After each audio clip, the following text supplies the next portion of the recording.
Hello दोस्तों, नमस्कार, जय हिंद, जय भारत। मैं तिलक शर्मा। तो दोस्तों, एग्जाम की डेट आ चुकी है, सीटेट का एग्जाम जो कि शेड्यूल किया गया है 14 और 15 दिसंबर को।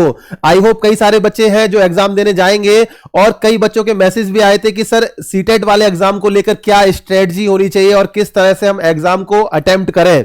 तो आज का ये वीडियो पूरा उसी के ऊपर है। अगर आपकी तैयारी एक एवरेज तैयारी करके आप जा रहे हैं और ये आपको टेंशन हो रही है कि एग्जाम निकलेगा या नहीं निकलेगा, तो ये वीडियो स्पेशली आपके लिए है।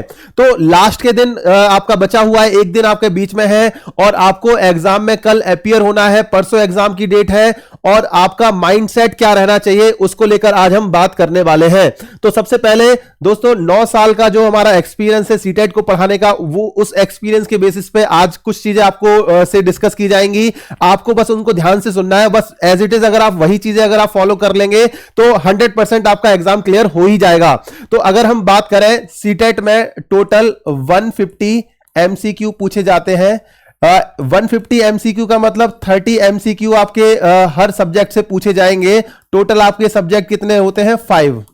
5 सब्जेक्ट। ठीक है, यहां पर नेगेटिव मार्किंग नहीं होती है, नेगेटिव मार्किंग नहीं होगी। और अगर सब्जेक्ट्स की बात करें तो सब्जेक्ट यहां पर आपका एक तो मैथ्स रहेगा, इसके अलावा मैथ्स के अलावा एक आपका हिंदी लैंग्वेज में आपका हिंदी रहेगी।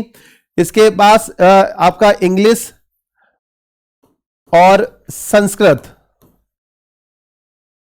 इसमें ऑप्शन रहता है। आपने हिंदी आपने इंग्लिश सेलेक्ट की है या संस्कृत सेलेक्ट की है, इसमें दो में से आपको कोई एक सेलेक्ट आप करते हो। इसके बाद आपका सीडीपी रहेगा और आपका क्या रहेगा? ईवीएस।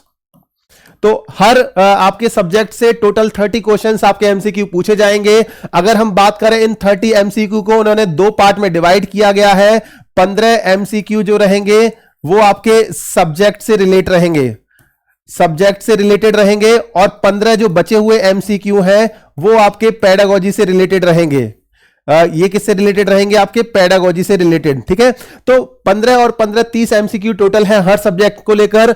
और यहां पर जो बच्चों को दिक्कत आती है वो मोस्टली आपके बच्चे या तो आपका वो मैथ्स वाले सब्जेक्ट को लेकर थोड़े परेशान रहते हैं कि सर मैथ्स वाले पार्ट में कैसे इसको क्लियर करना है या फिर कैसे इसको अटेम्प्ट करना है। हिंदी और इंग्लिश और संस्कृत में आपका इतनी ज्यादा दिक्कत नहीं आती। दूसरा सब्जेक्ट जो आपका प्रॉब्लम क्रिएट करता है वो आपका सीडीपी क्रिएट करता है। अगर हम बात करें ईवीएस वाले सब्जेक्ट की, तो ईवीएस वाला सब्जेक्ट तो हमारा ये है कि अगर आपने एनसीईआरटी अगर पढ़ रखी है, NCERT 3rd to 5th standard, 3rd to 5th standard की अगर आपने एनसीईआरटी कवर कर रखी है तो ईवीएस आपका वहीं से पूछा जाता है। एज इट इज आपके क्वेश्चंस पूछे जाते हैं। आई होप आपने ये क्वेश्चंस पढ़ रखे होंगे। और ये आपके जो सब्जेक्ट्स हैं उनको लेकर हम कैसे सोचते हैं एग्जाम में जब हम बैठेंगे तो हमारी क्या स्ट्रेटजी रहेगी, क्या हमारा माइंडसेट रहेगा, इस पर हम जरा बात करेंगे। तो अगर हम बात करें मैथ्स की, मैथ्स को लेकर भी आपके 15 एमसीक्यू पूछे जाने हैं जो सब्जेक्ट्स के रिलेटेड रहेंगे और 15 एमसीक्यू आपका पेडागोजी से रिलेटेड रहेंगे। क्योंकि आपका जो सब्जेक्ट जो आपका सीटेट का एग्जाम है वो प्राइमरी और जूनियर 2 लेवल पे होता है। अगर हम बात करें पीआरटी यानी कि प्राइमरी लेवल पे आपके जो मैथ्स से रिलेटेड क्वेश्चंस हैं वो आपके मोस्टली क्वेश्चन थ्योरेटिकल होते हैं। जैसे आपका सम और विषम संख्याएं यानी कि even odd numbers, prime numbers, composite numbers यानी कि आपका अभाज्य संख्या या भाज्य संख्याओं को लेकर क्वेश्चंस पूछे जाते हैं। इसके साथ ही आपके जो क्वेश्चंस हैं वो आपका एलसीएम एचसीएफ को लेकर या फिर आपका मेजरमेंट को लेकर या फिर आपके ज्योमेट्री को लेकर क्वेश्चंस, लेकिन होते आपके वो थ्योरेटिकल क्वेश्चन है। अगर आपने वो पढ़ रखे हैं अच्छे से तो आपका कोई दिक्कत नहीं आएगी। लेकिन अगर नहीं भी पढ़ रखा है तो सबसे जरूरी चीज जो सीटेट वाले एग्जाम को लेकर हमें ध्यान में रखनी है, हमें हर क्वेश्चन को केयरफुली पढ़ना है। आपको क्वेश्चन को पढ़कर आपको टाइम देना है, क्वेश्चन पढ़ना है, उसके बाद हमें ऑप्शन भी पढ़ने हैं।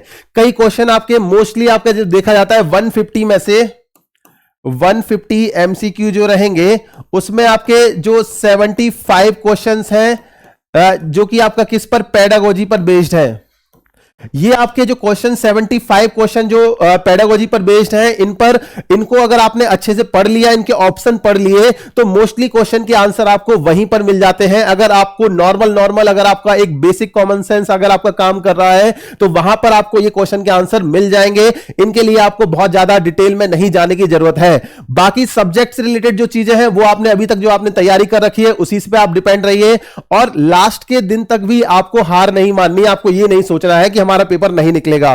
दूसरी चीज, अगर हम बात करें हर सब्जेक्ट की, तो जितने भी सब्जेक्ट हैं, जैसे आपका मैथ्स हो गया, हिंदी हो गई, या आपका इंग्लिश या संस्कृत या इंग्लिश हो गई, या सीडीपी, या तो आपका ईवीएस, टोटल इनमें जो क्वेश्चंस हैं आपके वो 30 एमसीक्यू हर सब्जेक्ट के क्वेश्चन है। आपकी स्ट्रेटजी ये रहनी चाहिए कि आपको इसमें से 3 सब्जेक्ट ऐसे चाहिए, 3 सब्जेक्ट ऐसे चाहिए जो टारगेट करना है आपको, 3 सब्जेक्ट जिसमें आपको 25+ स्कोर करना है। अब 3 सब्जेक्ट में मान लो एक बच्चा ऐसा था जिसका हिंदी अच्छा था, हिंदी में उसने 26 स्कोर कर लिया, ठीक है।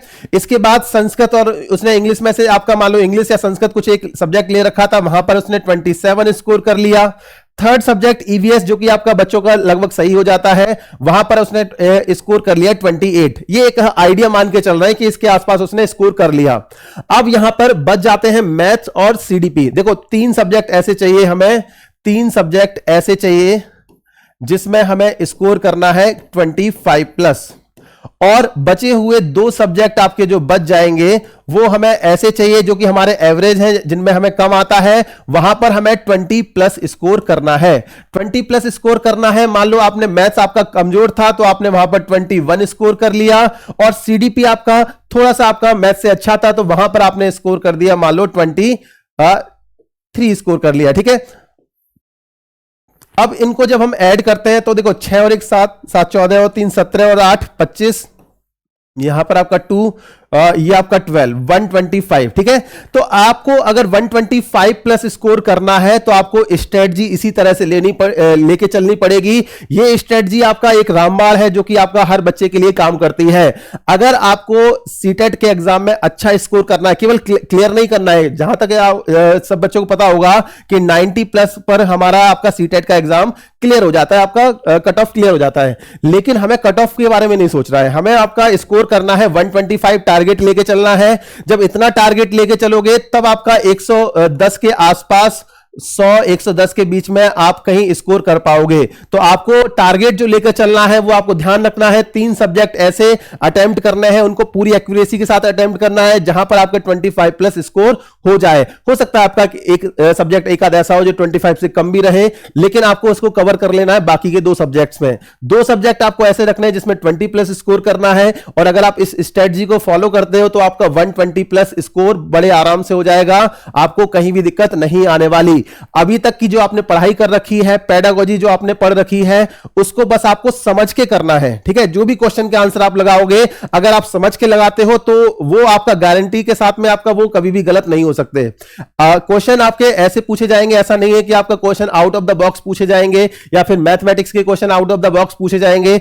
प्राइमरी हो या जूनियर हो, कोई भी आपका एग्जाम हो, अगर आपने पेडागोजी अगर समझ के लगाई है तो वहां पर पेडागोजी आपका 70-80% आपका सही होती है, गलत होने के चांसेस कमी होते हैं। तो सभी बच्चों को बहुत बहुत शुभकामनाएं कि आप अपना जाकर अच्छे से एग्जाम दें और अपना सीटेट का एग्जाम क्लियर करें, क्योंकि सीटेट का एग्जाम बहुत टफ नहीं है, आपका उसको एक ही बार में आपको क्लियर करना है, आगे के अटेम्प्ट के लिए आपको वेट नहीं करना है। तो चलिए सभी को बहुत बहुत शुभकामनाएं एग्जाम के लिए। मिलते हैं इसके नेक्स्ट वीडियो में, तब तक नमस्कार, जय हिंद, जय भारत।